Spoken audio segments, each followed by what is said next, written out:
Hi, I'm Sue Burnett with Monarch Financial Advisors, and today we're going to talk about getting your financial house in order with a budget.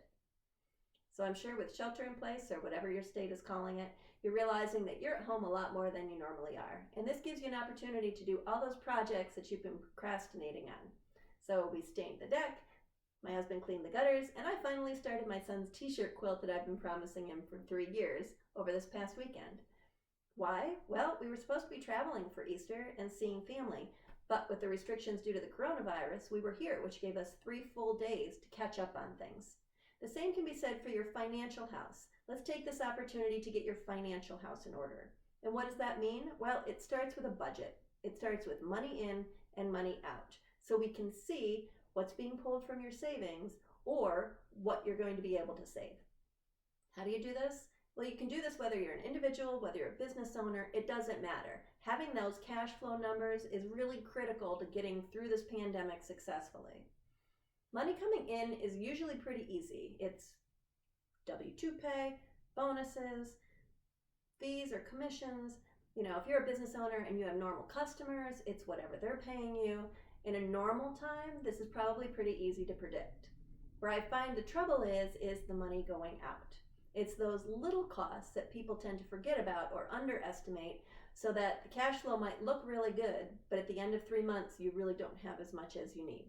For example, you might already budget mortgage, cell phones, insurance, car payments, things like that. Anything that's a monthly fee is probably captured in a good budget. But it's the little things. It's the fact that I love running shoes and I get new ones every 4 to 6 weeks, and so does my husband, and so do my boys. So those kind of costs are really easy to not necessarily forget about, but to underestimate. We have a really straightforward individual budgeting sheet that we'd love people to fill in because it captures everything down to haircuts. You might pay $10 for a haircut. You may pay over $100 for a haircut. So things like that, you really want to capture as much as possible without getting too granular. Once we have that budget, we can see whether money's being pulled from savings just to keep you at your current standard of living, or whether you have extra at the end that might be able to be put towards savings or put towards something in the future. So how far back should you go? I would say at least 6 months, because that captures the holidays in November and December.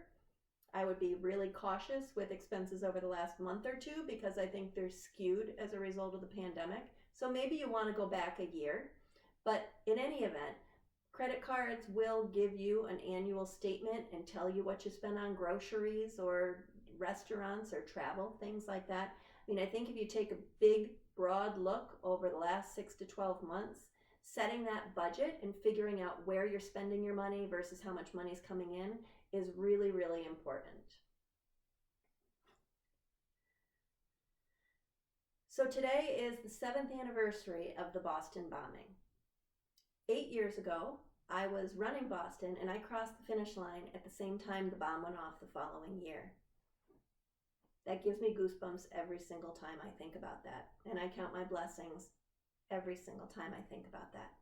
So during this pandemic, during this anniversary of the Boston bombing, be grateful for what you have and really appreciate everybody around you because it can go in the blink of an eye.